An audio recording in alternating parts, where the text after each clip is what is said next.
Alive.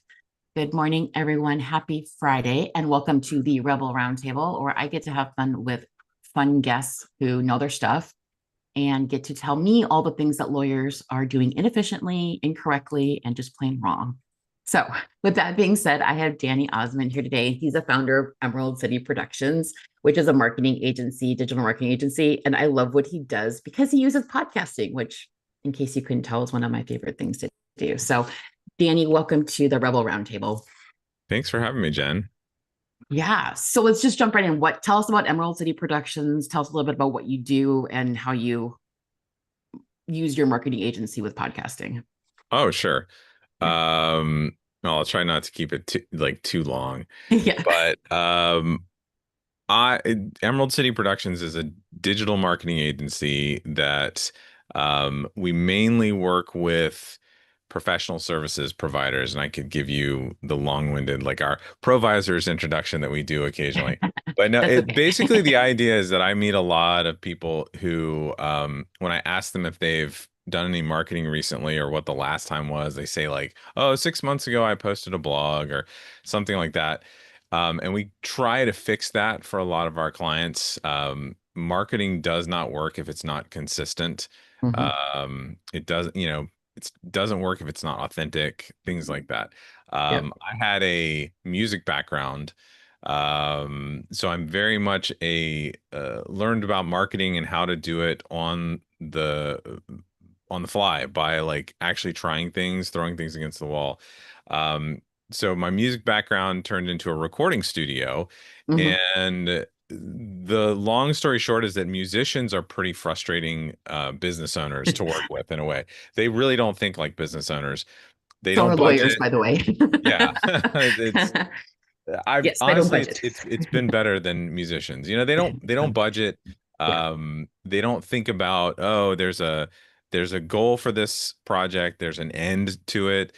And so in my recording studio, I was looking for a way to diversify, and I was listening to podcasts at the time, and they Hmm. were helping me. Like I was religiously listening to some podcasts because I was like, wow, this is great. Whether it was a business podcast or a entertainment podcast or sports or a life, development, personal development type podcast, I was like, wow, these are kind of cool. Let me look into this. And I kind of just reached out to a few people that I listened to, and I said, hey, like I love your show, but frankly, your sound sucks. Like there are a Uh-huh. lot of things you could do to improve this.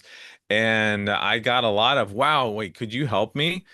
And so I just started helping, and it Hmm. was like $40 an episode, over a decade ago.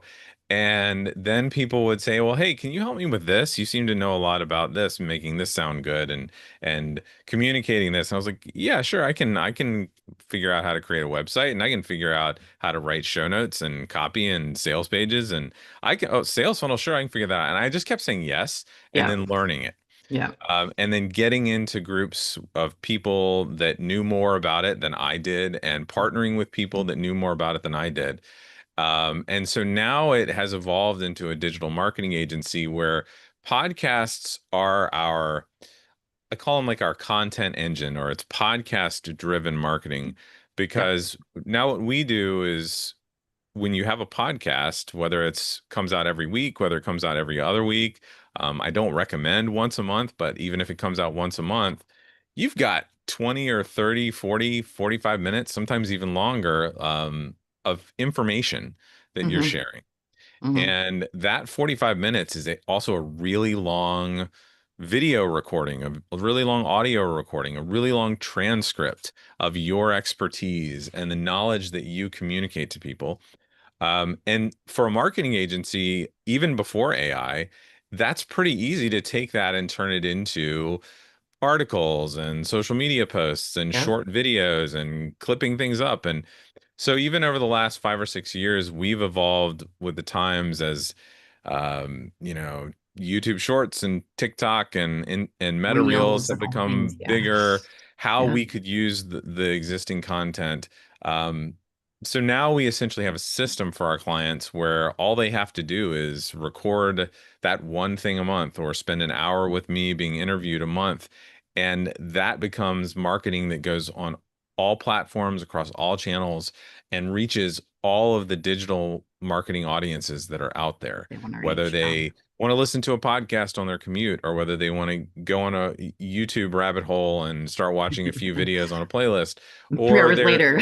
yeah, or they're Yeah, yeah. scrolling through YouTube Shorts, or they want to read an article that has some credentials behind it, and they heard about it in a press release that was on USA Today. Like we do all of those things and try to reach all of those people. So that's really cool. And one thing that you had said in there was, I joked when I created the title for this was like marketing, like stop marketing like it's 1999. And things are Mhm. constantly changing.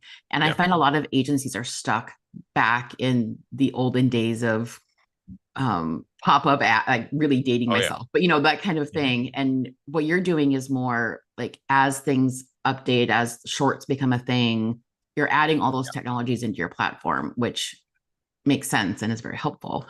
Mhm. Um, Talk a little bit about random acts. I've heard you say random acts of marketing before, and you said it earlier, like a blog post 6 months ago. Yeah, What's that look and like? Yeah, before going on to random, I mean, yeah, what you said is so true. Like we try to evolve with the times, yep, uh, but often, like I said, how I kind of got started in this, it's a client gets a marketing salesy email from some company that's trying to sell their product, and they're like, wait, can we do this too? Or like my kid says I need to do this. And I always take the approach of what is working, let yep, me research it first. I'm not going to suggest anything to a client until I know that it's actually valuable for them. So that tends to be how we focus on creating our products and our strategies is, maybe every couple of years I revise our packages and what we offer, but it's always based on that. What has a realistic chance of working? yep, Because yes, I post 4 YouTube shorts for every episode that someone records or I help them record, but do I expect someone's going to hire a lawyer from a TikTok video or a YouTube short? No. right, The journey is they watch the short, maybe hopefully they click on the link that's related to it. They watch the video that's related to that. They go into the YouTube description, read more, and they see, oh, this is a podcast episode. They click on the podcast episode link, and now they're on your site. And hopefully now you've got them. Hopefully now they get into your orbit. Um, yeah, so when you hear that and you hear that connection, that's where random comes in. Random acts of marketing is what most law firms do, frankly. mm-hmm, mm-hmm, They if they even if they have a marketing person, they're maybe they've got some consistency in that they post a YouTube video twice a month. mm-hmm, But then they go for 4 months and don't post anything on their blog. And then in the span of 4 days, they post 7 different articles that someone has been working on. A paralegal has been working on over the last couple months, and then boom, they blast it out there. yeah, Um, yeah. and then occasionally they ask their receptionist or their teenage daughter or son, hey, can you help us post on Instagram this month? Can you share about this? Um, and then they lurk on LinkedIn and they don't do anything there. And what that all amounts to is that um, I still think it's true. Most people find a law firm by doing a Google search. Mm-hmm, Google is the elephant in the room. It's the big gorilla that controls a lot of things, especially because it controls YouTube as well, and that's the second largest search engine still. Even with all the answer engines, the large language model AI, they own Gemini, and Gemini is based on theirs, and Bing, which is all also a connected. search engine, is ChatGPT. Yep, But when I look at SEO stats and things like that, and traffic, Google organic traffic is still like 75-80% of all the traffic that comes to any of our clients' sites. mm-hmm, And so you have to do what Google tells you to do. You have to do what Google tells you works on their platform. And what works for Google is credibility. okay, And credibility comes from consistency. It comes from once a month, a really well-written long article that has information in its schema, which is like the card catalog of the internet, right, for Google to read and be like, okay, I understand this. It comes from like one thing that we do is press releases for those articles. So it comes from Google seeing, wow, there are press releases on 10, 15, 20, 200 other news sites about this article that you wrote. Okay, let's check that out. It comes from every 2 weeks, there's a new podcast episode posted on your website. Yeah. It comes from every time you post, it is formatted correctly, where there's headings that it can clearly read, and links in it, and media players, and images, and alternate text on those images that tell um, uh, someone who needs it to be, compliant, Yep. what that image is. Hmm. So that's what I mean when I say random acts of marketing don't work. I have a banner at my conferences that says "Stop random acts of marketing," Yeah. um, because it doesn't work. It doesn't help. Sometimes, like, I have a real estate attorney client right now, where 2 years ago she happened to post a blog about, I forget what the term is. It's like spousal joinder. It's the Okay. idea that even if a spouse is not on the deed to a property, they have to sign off on the sale of the Mm. property. Okay. And no, she was always explaining it to people. So she wrote a blog and put it on her site so that she could share it. Hmm. She's still always answering for people. And that page on her site is still the best performing post page she has. Okay. And she happened to get lucky with that one. And she happened to Hmm. hit something that no one else talked about, no one else explained. But that is rare. Like, that rarely happens. It's showing up all the time. It's being consistent. It's, again, doing what Google says. I think Google actually has a term called prototypicality, that they Okay. coined, where they have rules about, and it's always evolving, about Hmm. what they want to see on a website, what they want to see happening, that leads to success in search rankings.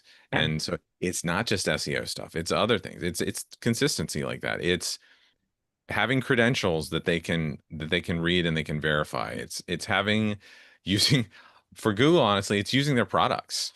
It's Okay. having a Google business profile that has posts that get posted every month or every 2 weeks.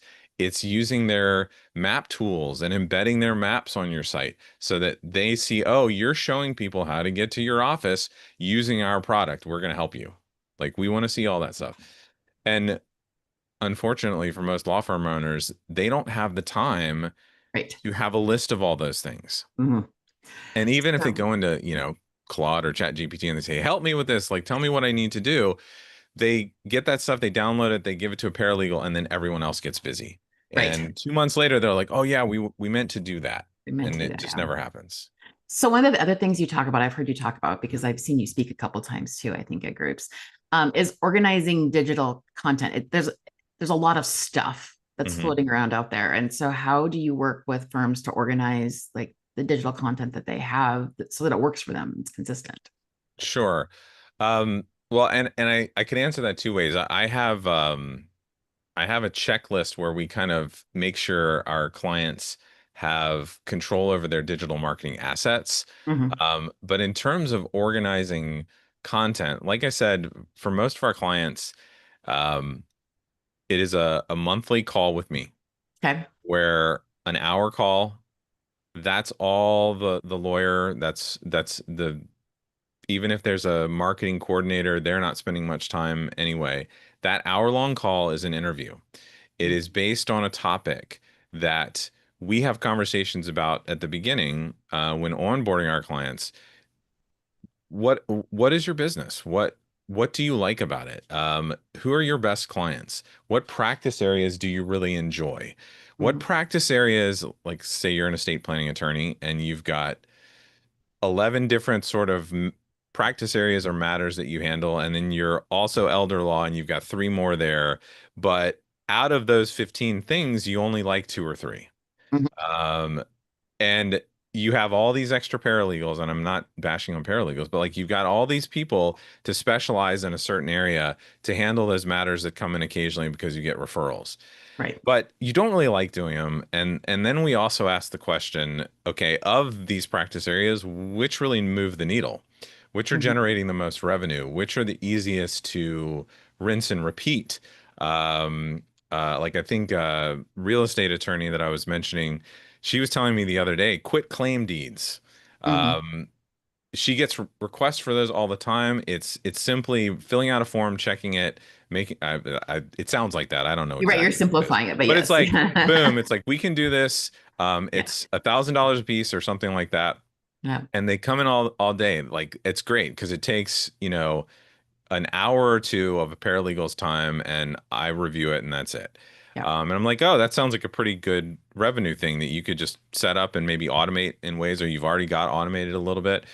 So we ask those questions to find out what topics should we research, what topics should we try to generate high quality leads for, Mhm. um, and then go into all of the SEO tools that you have where we can say, okay, in this search engine, in this AI, in these AI prompts, in these referring domains, what are people asking questions about around this topic, around this Mhm. practice area?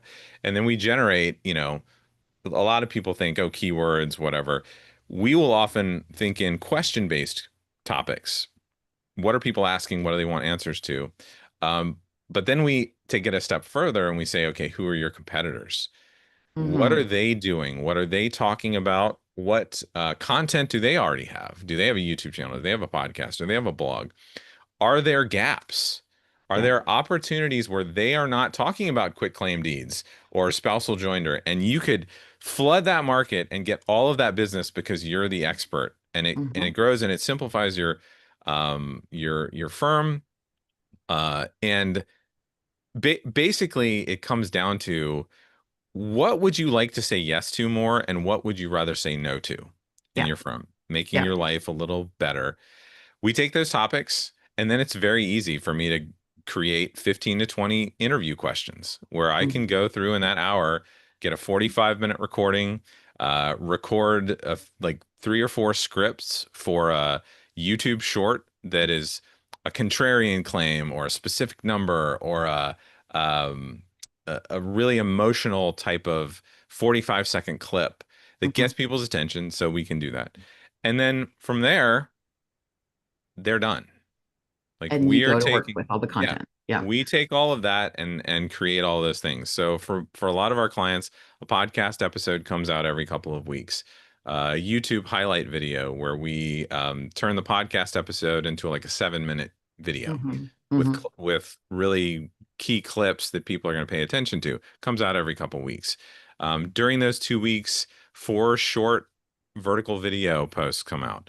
Um, Social media posts, LinkedIn posts come out over those 2 weeks. We send out an email, or monthly, you get an email newsletter that mentions those things are out there. Mhm. um, and so that's how that one moment a month can really quickly be this consistent, even content that is always out there. Um, we even take it further when we're like if we're trying to create a lead generation funnel. Yeah. So the idea that wherever people find you, whether it's an ad or whether it's a podcast episode, or they've gone to Google and searched for um, asset protection attorney in so and so Right. county, New Somewhere. Yeah. York. Yeah. Um, Whenever they do that, they may find or be sent to, or there's a link to um, maybe a white paper, a checklist that you've created for, here's how closings work in the state of Florida. And it's a Mhm. 5-page thing. And then they download that and they get to watch a video, and they get on your calendar to have that initial intake call. Well, all of that stuff can also be created from Mhm. an interview. Yep. Yep. If you talk about the closing process in Florida, real estate closings and title insurance and all the stuff you need to know for 45 minutes, I can easily write 5 pages of here's the 9 myths that people think about hear about closings. Here are the 5 things you need to prepare before you go in. Here's the things that catch people off guard. Like all those things, people want to know them.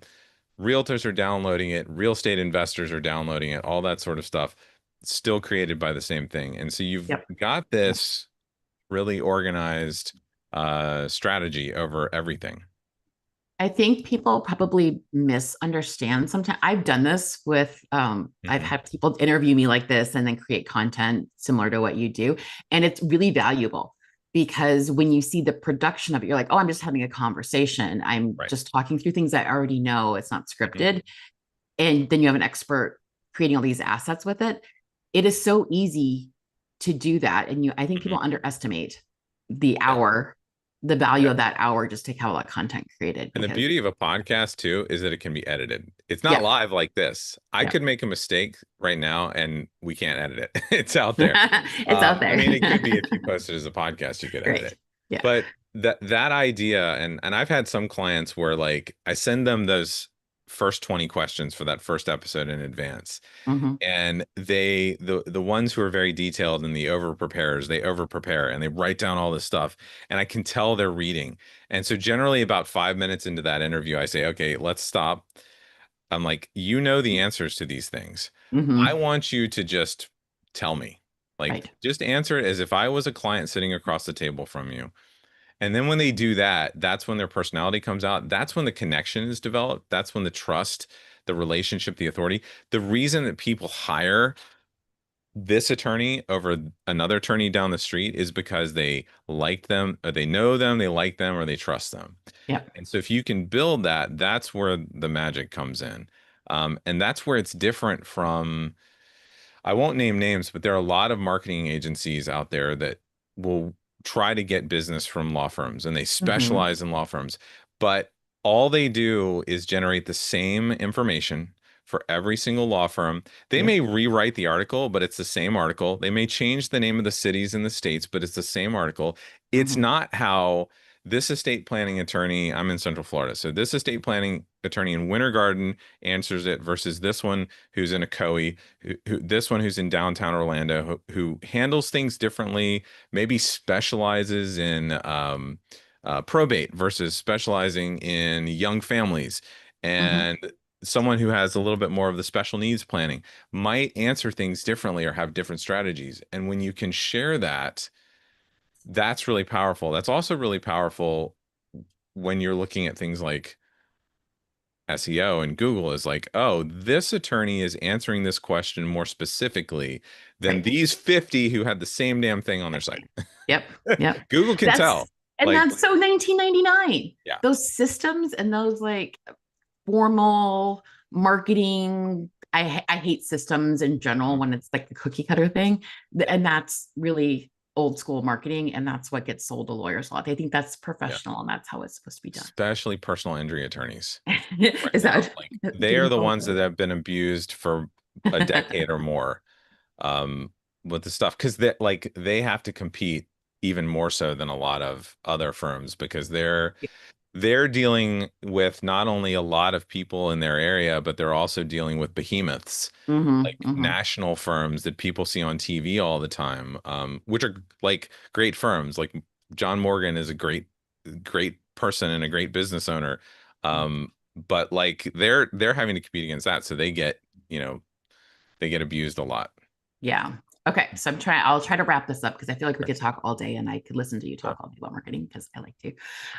But if someone is like seeing themselves in this scattered, they realize their marketing is really scattered. Do you have like a quick takeaway? What's the first thing they should do if they're like, okay, I really need to think about actually doing something with my marketing? yeah, well, they could have a call with me. I mean, like Yeah, that's the that makes easiest thing. sense. But the first thing to do, if they're still just trying to be scattered, I would tell them to stop, Okay. and really answer first those questions that I started out with. It's like, what are the areas that you really like? What are Hmm. the areas that make you the most money? I did this in my own business. Like at some point, I wanted to be the podcast guru that taught everybody how to podcast and created this whole personal brand and did courses and videos and my own podcast for a long time. And I finally had a couple of other business owners sit me down when I was like, this is not working, and this SEO thing I'm trying to do is not working. And we looked at it all together, and they were like, "Well, but you make way more money in the Hmm. agency. Yeah. Why aren't you concentrating on that?" I'm like, "Oh, yeah, you're right. I probably should because I don't generate the same types of referrals from this thing." So Yeah. it's that process of sitting down and saying, "What is actually working? What do I enjoy? What would I love to say no to more?" If I'm solely referrals right now, um, where do most of those referrals come from? What are they relating to? What matters are they relating to? Um, are there slow times of year? And why are those times of year slow? Are they related to the type of matter that I'm working on? Yeah. Just really thinking about those basic, I think probably a lot of the questions you ask people when you're coaching Yeah. and consulting, sorry, consulting, you're more of a consultant. Yeah. th- to ask those questions. Like I had a really good he's in a networking group with me. He's a business coach. Mm-hmm. And he helps those people that like the newer business and they haven't really figured out how to systematize yet. They haven't Mm-hmm. figured out how to make their life easier yet. Luckily, early on, I got with some people that were like that, but I was having some trouble with him, or I was having trouble this last year where I was spending a lot of money to go exhibit at conferences, Mm-hmm. and I was like, man, some of these conferences, it's great, and like a lot of lawyers are, contacting me for a call, and we get on a call, and they become clients, and then the other conferences, there's like nothing. There's nothing. Yeah. And he was able to drill down with me, like, well, who are these types of people? Like, why are they there? Yeah. Um, and just asking those questions, I was able to figure out that, like, oh, the places I was going where it was a growth-minded, grow my business type of Mm-hmm. situation, that's where the people were willing to talk to me and interested. Yeah. Where it was just CLE educational, they were like, they weren't even coming by to talk to me. Yeah. And Yeah. so it's those fundamental questions that I would start with Okay. before you even think about like, oh, I'm gonna hire someone or I'm going to try and do this myself and set up a schedule. Because like we provide a system, Right. but the basis of the system is okay, you have days during the month as Mm-hmm. a lawyer where you have work days, right? And you don't take any client meetings and you have a half day where you do something. um, we'll find a period of time during the month where you could sit down and record some things Yeah. or write some things that are related to these matters you want to grow. Yeah. Um, and then get them recorded and schedule them out Yeah.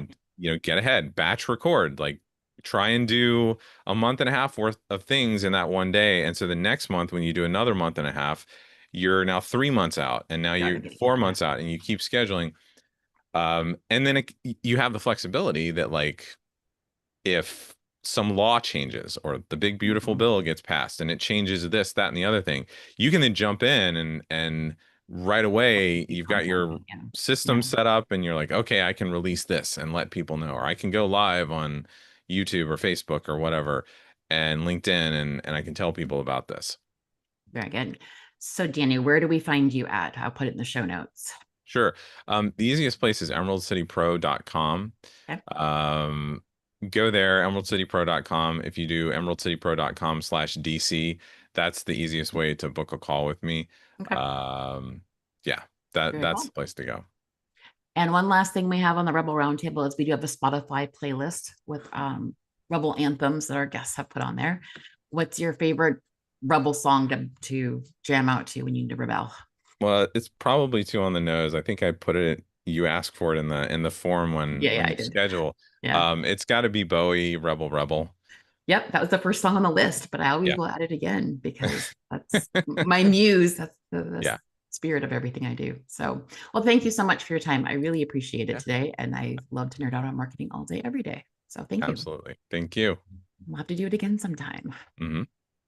Thank you all. We will see you next Friday on the Rebel Roundtable and 9 a.m. Pacific, 12 p.m. Eastern.